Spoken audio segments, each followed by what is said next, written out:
சங்கீதம் 72. சாலமோனை பற்றிய சங்கீதம்.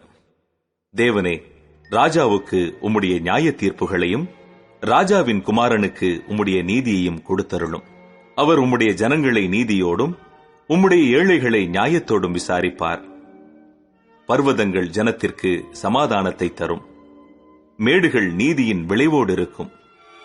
ஜனத்தில் சிறுமைப்படுகிறவர்களை அவர் நியாயம் விசாரித்து ஏழையின் பிள்ளைகளை ரட்சித்து இடுக்கண் செய்கிறவனை நொறுக்குவார். சூரியனும் சந்திரனும் உள்ள மட்டும் அவர்கள் உமக்கு தலைமுறை தலைமுறையாக பயந்திருப்பார்கள்.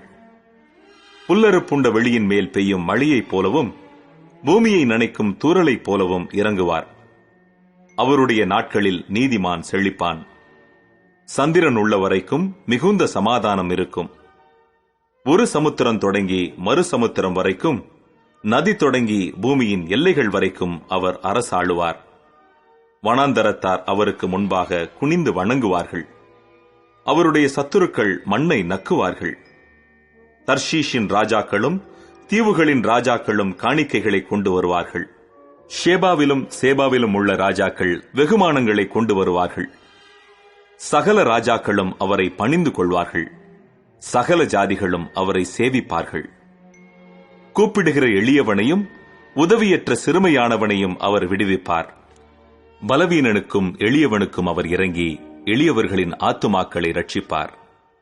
அவர்கள் ஆத்துமாக்களை வஞ்சகத்திற்கும் கொடுமைக்கும் தப்புவிப்பார். அவர்களுடைய இரத்தம் அவருடைய பார்வைக்கு அருமையாயிருக்கும். அவர் பிழைத்திருப்பார். ஷேபாவின் பொன் அவருக்கு கொடுக்கப்படும். அவர் நிமித்தம் இடைவிடாமல் ஜெபம் பண்ணப்படும். எந்நாளும் ஸ்தோத்திரிக்கப்படுவார். பூமியிலே மலைகளின் உச்சிகளில் ஒரு பிடி தானியம் விதைக்கப்பட்டிருக்கும். அதன் விளைவு லீபனோனைப் போல அசையும். பூமியின் புல்லைப் போல நகரத்தார் செழித்தோங்குவார்கள். அவருடைய நாமம் என்றென்றைக்கும் இருக்கும். சூரியன் உள்ள மட்டும் அவருடைய நாமம் சந்தான பரம்பரையாய் நிலைக்கும். மனுஷர் அவருக்குள் ஆசீர்வதிக்கப்படுவார்கள். எல்லா ஜாதிகளும் அவரை பாக்கியமுடையவர் என்று வாழ்த்துவார்கள்.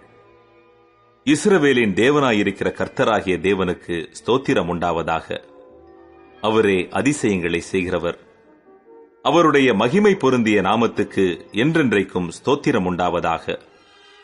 பூமி முழுவதும் அவருடைய மகிமையால் நிறைந்திருப்பதாக. ஆமென், ஆமென். ஈசாயின் புத்திரனாகிய தாவீதின் விண்ணப்பங்கள் முடிந்தது.